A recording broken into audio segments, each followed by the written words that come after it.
Ely. I'm a nutritionist, a New York Times best-selling author, and some people even say I'm a life coach. I started the Daily Dish Show to share my story, my truth, and my journey to vibrancy, and to inspire others to do the same. Because it's all about grit, perseverance, and finding a way despite the odds. It's about embracing the whole woman, not just the parts that are easy to love, and feeding her heart, mind, body, and soul. But I found that this isn't just my story, it's your story too. It's go time. This is the Daily Dish. Well, hello there. Welcome. I'm so glad you're here. You've decided to make a pit stop over here into the Saving Dinner and say hello. Catherine's in the house, so is Helen. So is Jeanette. Who else is here? Are you being quiet on purpose? Don't be quiet. Talk to me. I like to talk back to you, as you can tell. Have we been having a good time or what this week? We've been talking about all kinds of stuff. And yesterday we talked about this whole idea of struggle. You've heard of the struggle bus. You've heard of the struggle, this, that, and the other thing. And we all get wrapped up in struggle. We all do.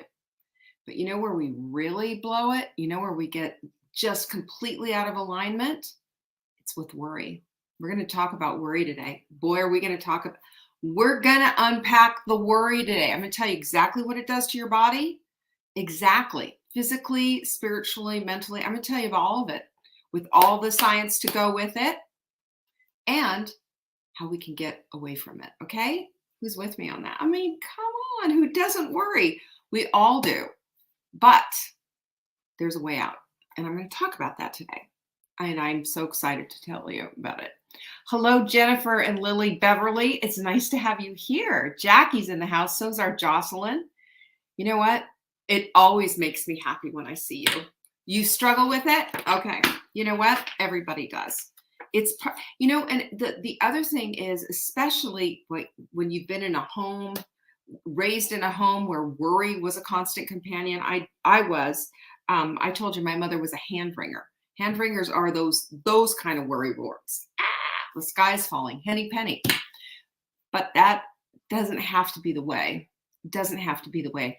There is our girl Alice in the house. It's so good to have you here. We have, as a matter of fact, glycozyme is our, have you used these? Does anybody here understand the power of digestive enzymes? When we don't digest well, we don't get the nutrition we need because you ever pooped out whole food? I'm sorry. Everybody's had corn in their poop, so you know what I'm talking about. But sometimes there's stuff that we haven't seen, right? Deborah, Lizzie, hello. I'm sorry, I'm talking about poop, y'all, but I am talking about poop. That means you're not digesting completely enough. We start in our mouths with the digestive process. It goes all the way through, and there's sphincters that every time those sphincters move, like your esophagus, moving those things down, different digestive enzymes are released. And when we lose our ability to digest as well as we used to when we were younger, we sometimes feel like we have a brick in our stomach. And sometimes on the way out, if you know what I'm talking about, we see it as we flush. That means you're not getting the nutrition that you need. Digestive enzymes will help. Glycozyme is what I use. We have this here. You can find it at savingdinner.com/show for our special pricing for this week only. You're going to buy 3, you're going to get the 4th one for free. That's fantastic because you can throw one in your purse and keep the other one in your stash. This is something I keep on my countertop. Yeah, it's that important. savingdinner.com/show. Secondarily, I want to tell you about Full Bloom. Who's coming? It's Saturday! Yay! It's this Saturday. And I'm working on our finishing touches right now, but I will tell you, I'm so excited about what I get to share with you. It's about keeping your light bright. Keeping your light bright. And I am telling you, it is just going to be so great. Jocelyn's going to be there. Jackie's going to be there. I know there's a bunch of other people who are going to be there. Lizzie, I know, is going to be there. Have you made your reservation yet? Go to savingdinner.com/bloom and get on board. There's our Autumn. Hello, Autumn. I would be delighted to have you there. It is really a special, intimate group of people that get together. There's lots of one-on-ones. There will be hot seats. You can count on it. You know, I love me some hot seats. That will be happening. We have the whole entire day together from 9 until 5, and that is Eastern. And for you who are in California, I still have people from California signing up, getting up at 6 a.m. to spend time with us. What do you think of that? SavingDinner.com/Bloom. Just go take a peek-see at the page, for heaven's sakes. Hey there, Linda. Good to have you here.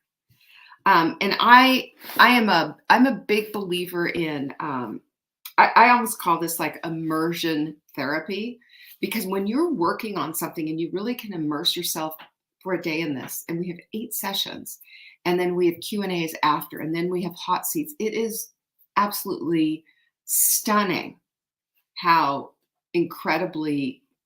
much you learn and how much you can implement and put into action in your life. So I'm just saying.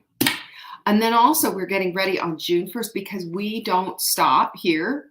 We are getting ready on June 1st to move right into the Hot Melt 30. Now the Hot Melt 30 is where you take the Hot Melt way of eating and you make it into a habit. Not just that, but we add a couple of other things in there to get you aware and noticing your life. Yes, I said that. You can find that at savingdinner.com/30, THIRTY. Keep scrolling on that page, because there's also a sign up for the webinar, which will be on Monday, the 22nd at 7 p.m. Eastern. All of it, I'm really excited to. I'm really excited for all of it. All of these announcements, by the way, are at savingdinner.com/announcements. Meanwhile, what did I do with how do I lose things? That is crazy. I had just a minute ago our quote of the week. Okay, that's really fantastic. All right, the quote of the week is, life is very similar to the boxing ring. Defeat is not declared when you fall down. It is declared when you refuse to rise up. You know what that is? That is telling you that without grit, you're going to lay there on the ground. Without the grit, without the gumption, you know, the chutzpah inside, you can just lay there on the ground and say, all right, defeated, whatever. And I don't know about you. I don't quit on myself. I don't quit. I've got grit, not quit. What about you? Is that in your brain? Is that in your being and part of your DNA? I sure hope so. Because today, one of the things, in order to get you to that place of not having, I don't know what I did that. Well, that's just such a weird thing that you have a, you know, your card is here 1 minute and then it's gone the next. I think maybe it's fell on the floor. I was thinking that God took it away from me. He didn't want me to have it. I don't know. Anyway, that's all there is to that. Those are our announcements for today. Thank you for listening to me bumble over them as I can't find the card. That just kind of freaked me out. It was right here and now it's not. But I put my notes down and it went flying onto the floor. I feel better now. All right, let's talk about it, because let me just ask a question, just a general question. Does anyone here ever worry? Anyone besides me? Am I the only one? I just out of curiosity, I want to know if you have a tendency to worry. If you have a tendency to worry, well, I have a tendency to help because I know how intrusive worry can be. I know that worry can get into the middle between where you are and where you want to go. And there's this big old juicy fat line called worry in the middle. Yep, there's some hands up. Hey, Rebecca. When we worry, have you ever heard this before? That worry's a thief of joy?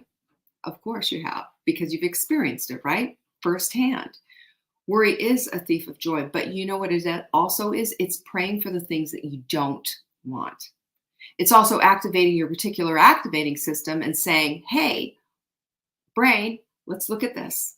You know, let's look at this. Let's focus on this. Let's stay on this worry stuff. And it is diametrically opposed to the things that you want. Because when you live in the worry zone, your worry is your unalignment assignment. You hear me on this, right? Because how do we align with the things that we want? The hot desires of our heart, the things that are our goals and our future and everything else.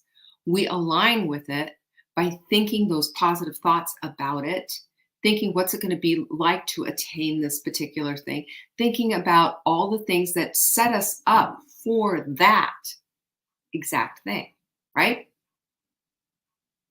And when we worry, we set up big fat roadblocks. Nope, nope, nope, nope. The worry builds bricks, and it builds a brick wall around the hot desires of your heart. Doesn't allow it in, because worry is there instead. And worry is, in my opinion, is just another word for fear. It really is. We fear something that hasn't even happened yet. We go into detail in thinking about what could be and what could happen. We ask what if questions, not in the positive, but in the negative, so that we go down and slide into this abyss of agony. Am I right? You know I am. You know exactly what I'm talking about. Hi, Sandy, by the way. I'm glad you're here. So when we're throwing cold water onto the hot desires of our heart, we're totally in unalignment, because our alignment assignment is to walk alongside and to be it till you see it, and to do and to think and to imagine the what ifs in the good way, in the positive way, what could be. And when we throw the cold water of worry onto this hot desire, not only are we out of complete unalignment, but all that good stuff that we were thinking about, the things that it is that we do want, that dissipates, because now all of our energy is focused on this negative stuff. But wait, there's more. It's true. Because worry isn't just that. Worry isn't just all of these taking you out of alignment stuff. There is consequences to be paid, right? And I went and looked at I looked this all up, because I thought, I think that you really pay a high price for being a worrier. And being a worrier is a learned condition, shall we say. I certainly learned from the best. My mother was the queen of hand wringing, queen. So we learn from it. It's imprinted on us as we grow up. If we grew up in a home where people were just constantly worried and hand wringing, and it's also habitual. It becomes a habit. It becomes a way of life. It becomes the way of doing anything. It becomes so that the thoughts you think are always prefaced with, well, what if? Can you see how that just completely robs you of the juicy deliciousness of what life could be? Of course it does. And sometimes we think, well, that's just the way I am. That's the way I was raised, and that's how it is. It might be, but at this point, is this something that you want to keep? I mean, it's sort of like you've got a huge, big wart on your hand, right? On your hand. And every time you use a pencil to write, the wart gets irritated and starts to bleed. Are you going to defend that wart? Or are you going to go see a doctor and say, take off this wart? It's just been a problem. And all this is doing is just crushing my spirit. It's bleeding everywhere. You're going to see a doctor and you're going to remove the wart. And I'm going to say, worry wart, you can remove the worry too. Worry does not have to be your experience in life. It doesn't have to be predicated on all of your decision making. It doesn't have to cloud the joy and the love and everything else in your life. It doesn't. As a matter of fact, you can unplug from worry, you can dispense of worry, and you can work on getting rid of worry just the same way as you work on getting rid of clutter, because it is nothing more than mental, physical, emotional, and spiritual clutter. It isn't. I promise you. Okay? So I'm going to talk about the physical effects right now. The physical effects. First of all, when we worry, we activate our fight or flight response. That's our adrenal glands. That's the cortisol. And we want that for being chased by a bear or pulling a car off a kid, kind of a thing. We want to have that in place. But living on cortisol is a quick shortcut to burnout and disease, by the way, because it shuts everything else off. And if you live like this persistently, you are going to experience problems physically. End of story. I've got 6 things I can talk, all backed by the way, all of them are backed by scientific studies, every single one of them. The first one is heart problems. That includes hypertension, also known as high blood pressure, heart disease, and an increased risk of heart attacks. That's what happens when you worry. You bring that on because there's a chemical reaction and a chemical change in your body. You have digestive issues, irritable bowel syndrome. There's a direct link between that, ulcers, and even gastritis. So even acid reflux can all have something to do with this constant chronic worry. Weakened immune system, you're more susceptible to infections. And as a matter of fact, a lot of people who are worrywarts will say, oh, I get everything that gets, that goes around. Really? You just instructed your brain to pick up all the diseases that are out there. When we make declarations about ourselves, we better watch our words. You want the declarations that you make about yourself, I am blank, to be things that are positive, healthy, and uplifting for you, not putting you down, not putting you in this place. And I don't care if you pick up everything that keeps coming around, right? If you do, start saying no to that and start, singing the happy cell song. Every little cell in my body is happy. You know that song. I've sung it for you a million times. I'm not going to sing it again. But I told you, one of the things that I do when I meditate is I meditate health into my whole thyroid. I swear it's part of my whole healing process, right? It's part of the whole thing. It's amazing.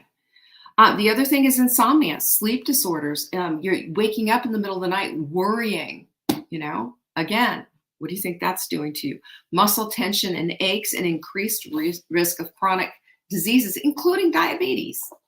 Now, this is all backed by science. This is part of the worry conundrum, when we get into that.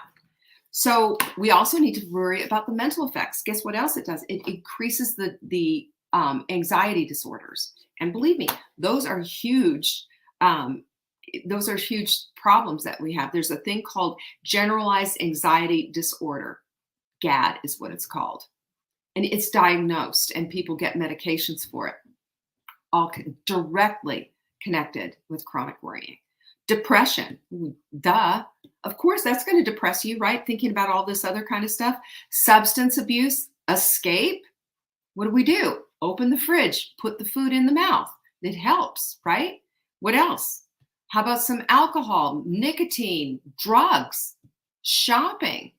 There's all kinds of things that people do to self-medicate to dull those feelings. And worry's the fire that makes those feelings just light up. And then also cognitive dysfunction. When you are eaten up with worry, it can lead to difficulties in concentration and getting your work done, decision-making, and even your memory. That's how it is. And how about spiritually? There's spiritual effects too. And what are we supposed to do? What does the Bible tell us about worrying? Who are we supposed to cast our fears onto? Yeah, there's a little bit of that. Well, there's also a disconnect that happens. That's a big thing that happens because it leads to feelings of isolation, desperation. It makes you feel like you don't belong, like you're the only one over here just marinating in this fear. And then doubt and despair come in, right? Because persistent worry creates a spiritual doubt and despair. God's not watching me. He doesn't. Everybody else, but not me. Those are the things that we lead to. And sometimes that leads to a crisis in faith. You stop believing, complete disconnect. And also spiritual exhaustion, praying and praying and praying. Why? Why, God, is this not happening? I had a friend who was like this. And I mean, she led a privileged life. Let me just tell you something. But when one little thing was out of whack and she was being tried or tested, it was, why God me? Why? And I said, I don't know. Why God, you have this beautiful house and healthy kids and a loving husband? Why? Why are you not in some, godforsaken country waiting for the Red Cross truck to pull up and eat? We don't see ourselves that way. We see ourselves in the sense that we almost feel entitled to everything going just right because we're women of faith. Really? Is that how it works?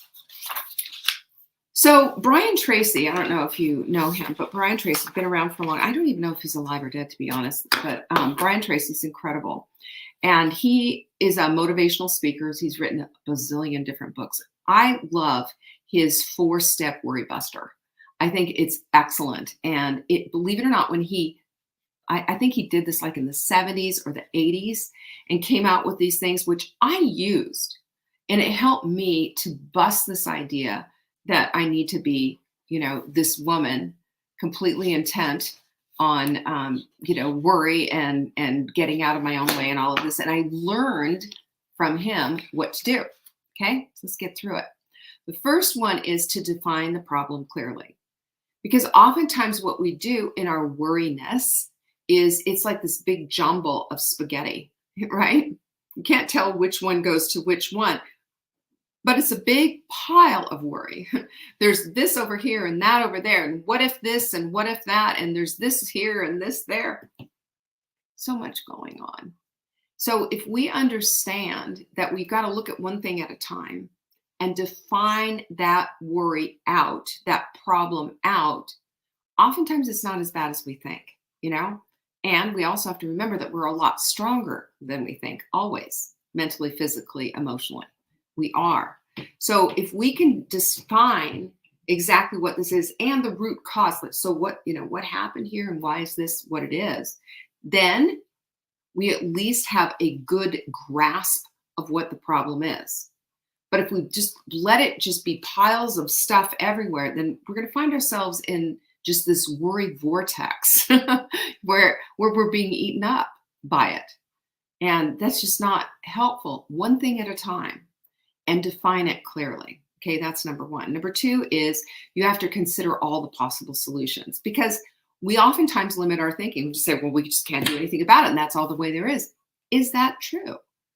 Can you ask your great aunt so-and-so to kind of keep an eye on Uncle Jim Bob, who's going to be a complete disaster at, your granddaughter's graduation? I don't know. But you know exactly what I'm talking about. We put ourselves into this corner and don't consider all the possibilities. Considering all the possibilities gives us opportunity to be creative, and creativity leads always to some kind of solution, always. And number three is to make a decision. Choose the best solution that you possibly can. That's all we can do.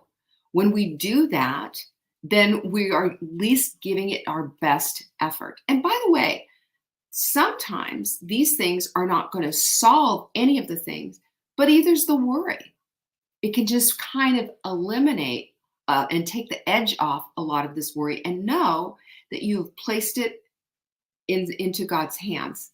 And one of the things that I used to do, even though I've got one more thing to tell you. One of the things that I used to do when I was really trying to bust out of this worry habit is I would be praying about something that I was worrying about, and I would literally, in my prayers, on my little knees, I would say, God, these are the things that I'm worried about. And I'd hold my hands out, and I'm handing them to you because I know that you can be trusted with them. And I don't want this to be affecting my life and my mothering and my anything, right? It was squashing my joy and taking away from the life that I had, right? Not a perfect life. It was hard when my kids were little, but I also knew that I was being robbed of the joy of my motherhood.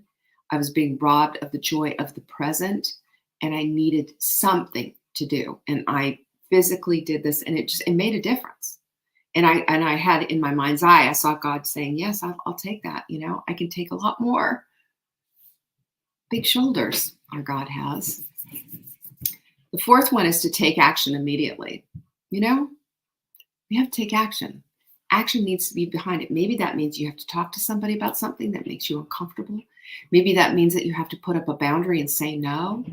Maybe that means that you have to have a good talking to yourself. I'll tell you what, one-on-one in the mirror, go look yourself in the eye and just say, you know what, this is ridiculous. Stop.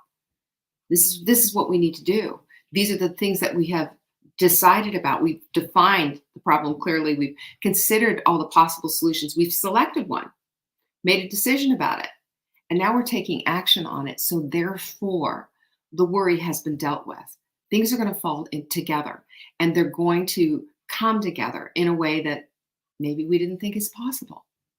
Or maybe it's not going to get any better. You know, what about that?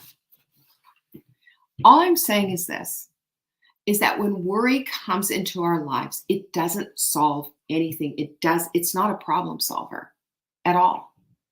Worry is an obstacle to the solution to that problem.